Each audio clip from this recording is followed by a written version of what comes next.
the Walker Wednesday webcast. I invited John Rice, a dear friend of mine, one of my oldest friends in the world, also a Walker Dunlop director. John also sits on the Board of Trustees of Yale University and has a fantastic organization called Management Leadership for Tomorrow, which Walker & Dunlop has been a big supporter of over many years, to talk about the crisis in America today and to discuss for a moment how corporate America and our country is dealing with the civil unrest as the result of what took place in Minnesota last week. I thought that having John on just to give some perspective would be very helpful to those of you who have joined us today to focus not only on the real estate markets, but the world we live in today. So Johnny, first of all, welcome and thank you for joining us. I think that I and Andy and I had a call yesterday, and other leaders in the business world are right now trying to figure out how to discuss what's going on in our country and how to be not only to create a dialogue, but to also lead at these times. And so can you give us some thoughts, some suggestions?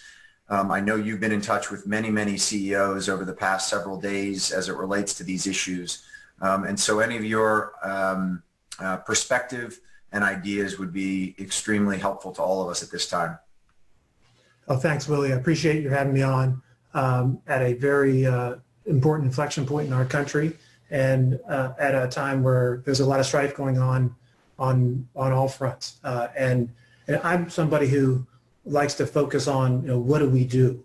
How can we move forward? And I want to share just a few thoughts that are reflective of where we are in our current state. So three key points that I'd like to encourage folks to focus on with respect to taking action.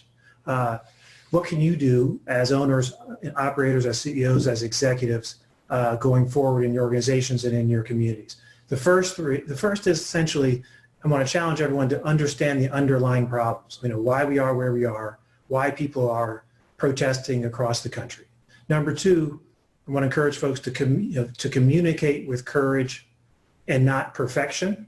And number three, I want to encourage folks to take, those of you who are compelled to take some action and do something to move the needle, take a rigorous approach to move the needle in your world. Don't settle for random acts of diversity. All right, so I'm going to double click on each of those and apologize for the, if I can get rid of my little reminders. There we go. All right. So if I could double click on all three of those. The first one, sort of understanding the underlying problems, and it's important to understand that this is not just about the systemic racism and how we are policing Black people and people of color in our country, or how we prosecute those who are committing the crimes in the justice system. It's also the narrative in our minds that exists that enables police to think that they can get away with what they did, and even to our citizens. What you saw last week, which the narrative that enables a liberal white investment professional in New York to think that she can get away with calling the police on a Black man who's asking her to put her dog on a leash so he can continue bird watching safely. And it's also, you have to understand that, it's the exhaustion underlying the inequities, that with respect to economic mobility, wealth inequality, healthcare disparities during a pandemic, and housing, they're just getting worse and not better. So if we've first got to understand, that this is, don't focus too much on the symptoms, focus on the underlying problems, understand them. And then when I say communicate with courage, not perfection, we're at an inflection point, I think, in our history, and people in your organizations and your external stakeholders, they will remember not just what you said, but what you did not say. And folks don't expect you to have all the answers, but I think they do expect you to understand the problem, the nuances of it, as I talked about, and then they expect you to, and they want to know what you stand for, and they want to know what you stand against. So in communicating with courage, I think we'll not only demonstrate to people of color that you get it, but it'll also demonstrate to your white colleagues, peers, externally and internally. It'll give them more confidence to communicate and to listen, and I think that will be important to move the needle on the underlying issues that we're facing. And then when I talk about sort of take a rigorous approach to moving the needle, don't settle for random acts of diversity as you respond and step up as leaders. I think if you do feel compelled to do something, go back to the basic underpinnings of strategy and execution that you built your businesses on. And when we think about those underpinnings, what do? We start by defining the problem or opportunity at hand. We define what success looks like in 3 to 5 years, quantitatively and qualitatively. And based on that vision of success and those goals, what do? You prioritize the levers to invest in that will get you there. And then you define sort of those interim metrics that relate to progress. You define an organizational approach that has the appropriate accountabilities. But too often, when it comes to moving the needle in this space on things that relate to addressing diversity and racism and the challenges that we're facing today, too often in the vast majority of even the best organizations, and we work with over 120 of the top organizations in the world, and we see this time and time again, too often what happens? We fail to deeply understand the underlying drivers of the problem. We think it's a pipeline problem or there's others. We don't really dig deeper. And then the discussions on goals and what success look like when it comes to race and gender can be uncomfortable enough and charged. What do? We don't really define success. And when you don't define success, you don't define, it's really hard to prioritize the levers that will get you there. And it's hard to determine the interim metrics, and then you can't hold anybody accountable. So what you end up with is a strategy that's defined by, let's do better than last year, which everyone on this call knows would never be acceptable in any other part of your business. And that's what leads to random acts of diversity, which often look good, which make you feel good, but actually will not move us beyond, will find us in the same place today, find us in the same place in a few years as we are today. And that is the core issue that's at the core of our dialogue, at the core of what you're seeing in the streets, the core of what you're seeing on TV, which is we cannot accept being the lack of progress for over the centuries of our country. We cannot hold ourselves in the same situation and find ourselves 3 years from now, 2 years from now, 5 years from now, talking about the same things and not having made progress. So I encourage you all, as you're stepping up and thinking about what to do, apply those basic rigor, that basic rigor, that comprehensive approach that's made you successful. Apply it to the world and move the needle on these issues, and just don't settle, with being in the same place in a few years as you are today, because that's what's gotten us into this issue, into where we are today, with the unrest that we're seeing in our country, Willie.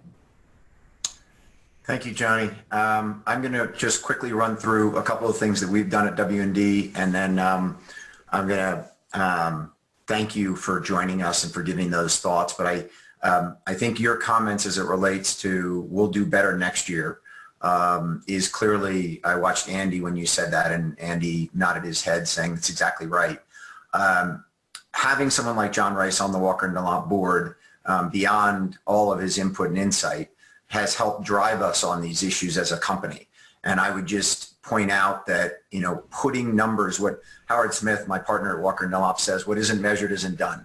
And so, 37.5% of our board at Walker & Dunlop is women and minorities, and we're currently doing a targeted search now for a woman or another minority director. It could end up being both.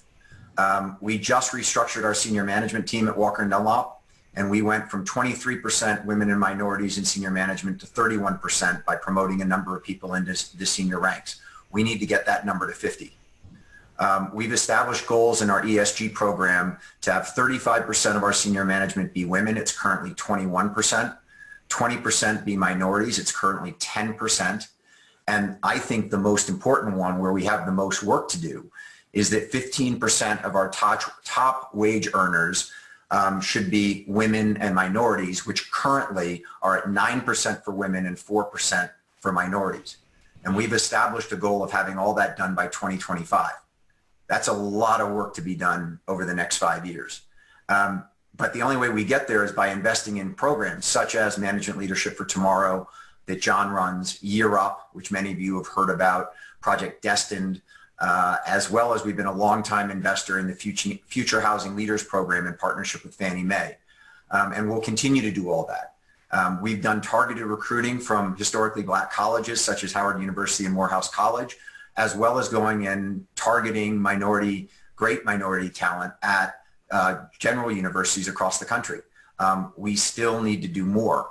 And just as an aside on all this stuff, even for a company like us that has been quite focused on these issues for quite some time, many thanks to having people like John Rice on our board, I asked our team about our summer interns for this summer.